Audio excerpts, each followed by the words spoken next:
बिस्मिल्लाहिर्रहमानिर्रहीम। इय्याक नअबुदु व इय्याक नस्तईन। अल्लाह हम तेरी इबादत करते हैं और तेरे से मदद मांगते हैं। तो सबसे पहले आज की वीडियो यहाँ से स्टार्ट करने का पर्पज़ ये है कि जब आप अकेले के अंदर बैठ के अंदर आप सोचते हैं किसी आइडिया के बारे में, किसी भी इंफॉर्मेशन के बारे में, तो आपको उसके बारे में ज़्यादा मालूमात हासिल होती है, ज़्यादा आपके पास आइडियाज़ आते हैं। तो जब आपके पास आइडियाज़ आते हैं तो इसी तरीके से अगर आप इस आज की वीडियो के अंदर मैं आपको पूरे तरीके से पूरी इम्प्लीमेंटेशन के ज़रिए से पूरे आपको मैं प्रोसेस के तरीके से समझाऊंगा कि किस तरीके से आप लोग डिफरेंट और सबसे अच्छे आइडियाज़ आप किस तरीके से आप सोच सकते हैं। सबसे पहले अगर आप देखें हमारी जर्नी, जैसे पाकिस्तान के अंदर हम रहते हैं, तो पाकिस्तान की जर्नी भी एक आइडिया से स्टार्ट हुई थी, एक प्लान के ज़रिए से स्टार्ट हुई थी। वो ऐसे नहीं कि रात को सोते हुए इल्हाम इकबाल को या ख्वाब आया कि किसी तरीके से हमने पाकिस्तान बनाना है तो उन्होंने कह दिया पाकिस्तान बनाना है। इस तरीके से नहीं होता, इस तरीके से आइडियाज़ नहीं आते। आइडियाज़ इस तरीके से आते हैं कि आप उसके बारे में पूरी मूवमेंट करो, उसके बारे में आप स्ट्रगल करो, उसके बारे में आप मोटिवेशन। इल्हाम इकबाल ने क्या किया था? इल्हाम इकबाल ने इसी तरीके से मुसलमानों के अंदर हम एंगी पैदा की। उन्होंने देखा कि किस तरीके से मुसलमान जो हैं वो ये प्रॉब्लम है, इस प्रॉब्लम के जरिए का सोल्यूशन किया है। उन्होंने पूरी उसके बारे में मुसलमानों को मोटिवेट किया। अपनी टीम का सबसे पहले मोटिवेट करें कि आपने जो भी चीज़ आप करने जा रहे हैं उसके लिए आपकी टीम जो सी है वो मोटिवेटेड हो। जब आपकी टीम मोटिवेटेड होगी तो उसके अंदर आपके पास ज़्यादा आइडियाज आएंगे। सबसे पहला काम आपका मोटिवेशन क्या है। जो इल्हाम इकबाल ने क्या किया था, मोटिवेशन पैदा की थी अपनी शायरी के जरिए। तो उन्होंने जैसे उनके एक आधा शेर है कि तू शहीन है परवाज़ है काम तेरा, तेरे सामने आसमां उड़ भी हैं। तो इस तरीके से उन्होंने उनके अंदर मोटिवेशन पैदा की। उसके बाद 1932 के अंदर या 1930 के अंदर उन्होंने इल्हाम इकबाल ने पाकिस्तान का एक आइडिया पेश किया, जिसके ऊपर कायदे आज़म ने इम्प्लीमेंट किया। उस इम्प्लीमेंट की मदद से उसके अंदर भी सही मोटिवेशंस हुई, इसके अंदर भी स्ट्रगल्स हुई, बहुत सारी मुश्किलात आई।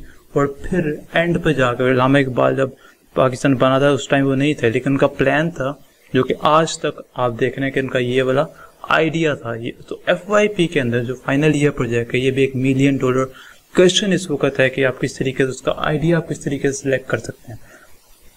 तो उसके लिए आपको सबसे पहले आपको आइडिया सोचना चाहिए। अब देखें उस टाइम के अंदर आप देखें तो सबसे बड़ी मुश्किलात क्या थी, मुसलमानों के पास एक अलग कंट्री नहीं था। तो उस कंट्री को आप लोग उन्होंने इसका सोल्यूशन क्या निकाला। उन्होंने सबसे पहले मोटिवेशन दी, उसके बाद उन्होंने एक आइडिया दिया, आइडिया के बाद स्ट्रगल हुई, स्ट्रगल के बाद साथ इम्प्लीमेंटेशन हुई, इम्प्लीमेंटेशन के बाद आपके पास एक डिप्लॉय हो गया पाकिस्तान। तो इस तरीके से सारा उन्होंने प्रोसेस किया। तो वो 1 साल के अंदर, 1 मिनट के अंदर या 1 सेकंड के अंदर नहीं हो गया था। इसके लिए पूरी मोटिवेशन के जरिए हुआ था। तो इसलिए जब आप FYP का प्रोजेक्ट आप सोचने लगे हैं, आइडिया सोचने लगे, तो सबसे पहले आपको इसके अंदर आपको देखना पड़ेगा। तो इसी तरीके से फाइनल ईयर प्रोजेक्ट के आइडिया भी आपको यहाँ पर सोचना, इसी सारी कंटिन्यूटी के अंदर ही आपको सोचना चाहिए। और ये याद रखें कि जो फाइनल ईयर प्रोजेक्ट है that is a game changer, that can change every game. हर जो चीज़ होती है उसका वो जब उसका सोल्यूशन आ जाता है तो वो उसकी गेम आपका गेम जो सी वो चेंज हो जाती है। तो इसके ज़रिए से आपकी जो सी लाइफ है वो चेंज हो सकती है। It's a game changer. तो इसके लिए सबसे पहले आपको लिस्ट डाउन करनी चाहिए। जैसे पाकिस्तान तो तब तो बनने का एक प्रॉब्लम थी ना, अब बन गया तो उसके बाद अब कौन सी प्रॉब्लम है, तो आपको उस सोल्यूशन की तरफ जाना चाहिए। जैसे आजकल के अंदर आपको कितनी ज़्यादा प्रॉब्लम्स आती हैं, आपकी पूरी डेली लाइफ के अंदर आपको कितनी ज़्यादा प्रॉब्लम्स आती हैं। और उस प्रॉब्लम जैसे दुनिया जो सी वो आर्टिफिशियल इंटेलिजेंस के ऊपर मूव कर रही है, अल्टीमेटली जो सी आर्टिफिशियल इंटेलिजेंस के ऊपर मूव हो रहे हैं। तो अगर पाकिस्तान के अंदर तो अभी टेक्नोलॉजी इतनी एडवांस तो आई नहीं, तो पाकिस्तान जैसे 3rd वर्ल्ड वॉर कंट्री के अंदर तो आपके पास तो ज़्यादा अपॉर्चुनिटीज़ हैं कि आप उस टेक्नोलॉजीज़ को अपलोड करके पाकिस्तान के अंदर वो चीज़ आप इम्प्लीमेंट करें। जैसे बहुत सारी टेक्नोलॉजी है वो जो कि बाहर के कंट्रीज़ के अंदर जैसे अमेरिका, इंग्लैंड, इन कंट्रीज़ के अंदर वो इम्प्लीमेंट हो चुकी हुई हैं, लेकिन पाकिस्तान के अंदर इम्प्लीमेंट क्यों नहीं है? क्योंकि ये आप सब लोग हैं और हम लोग जो हैं जैसे हम लोग उसके बारे में सोचते नहीं हैं। हम लोग एग्जिस्टिंग और जॉब सीकर्स की तरह हो जाते हैं। जैसे फॉर एग्जांपल ऐसे हो जाता है फाइवर के ऊपर अगर आप काम करते हैं तो फाइवर के ऊपर वो यार आप बाहर के USA लोग उनका फ़ायदा कर रहे हैं। जैसे हमारा तो फ़ायदा अल्टीमेटली हो रहा है, लेकिन उनको जो सा होता है उसका ज़्यादा बेनिफिट होता है। उनको वो तो फॉर एग्जाम्पल $100 का काम है वो आपसे $15 में करवा के उनको तो फ़ायदा हो जाता है, उनकी कंट्री को तो फ़ायदा हो जाता है। लेकिन हमें जो उनसे हम लोग उनका तो काम कर देते हैं, लेकिन अपने ऊपर हम लोग उस टेक्नोलॉजी को इम्प्लीमेंट नहीं करते। तो इस वजह से जो टेक्नोलॉजी जैसे आर्टिफिशियल इंटेलिजेंस, जो कि रिपोर्ट्स के मुताबिक 2030 तक जो है वो पूरा आर्टिफिशियल इंटेलिजेंस इम्प्लीमेंट हो जाएगी, और हर जो टेक्नोलॉजी है वो आर्टिफिशियल इंटेलिजेंस के साथ ही कनेक्टेड होगी। जैसे पहले होता था कि हर चीज़ मैनुअल होती थी, लेकिन आहिस्ता आहिस्ता क्या हुआ, सारी चीज़ें जो थी वो कंप्यूटराइज हो गया। हालांकि मेडिकल वाली फील्ड भी कंप्यूटराइज होगी, हर फील्ड जो थी वो कंप्यूटराइज होगी। तो कंप्यूटराइज तो होगी, अब जो सी हर चीज़ कौन सी होगी, AI हो जाएगी, आर्टिफिशियल इंटेलिजेंस हो जाएगी। तो इसके अंदर अब आप देखें जितने भी आपके प्रॉब्लम्स आ रहे हैं आजकल की ज़िंदगी के अंदर, जितनी भी मुश्किलात आ रही, मुश्किलात तो सारों के अंदर आती है, तो आप उसके अंदर से आप उसका एक सोल्यूशन निकालें। जैसे आजकल सबसे पहले आप सारी प्रॉब्लम नोट डाउन करें, नोट डाउन करने के बाद देखें इसका सोल्यूशन क्या निकल सकता है। इसको अगर मैं AI के अंदर कन्वर्ट कर दूं तो इसका सोल्यूशन क्या हो सकता है, इसका क्या पता इसका सोल्यूशन इससे बेहतर हो जाए, इसके ज़रिए से रेवोल्यूशन आ जाए। जो रेवोल्यूशनरी चेंज होता है, that is so much crucial. तो वो वाला चेंज आता है वो टेक्नोलॉजीज के ज़रिए ही आता है। अगर आप देखें फॉर एग्जांपल आजकल पाकिस्तान का सबसे बड़ा मसला एक तो करप्शन है, दूसरा इलेक्शंस हैं।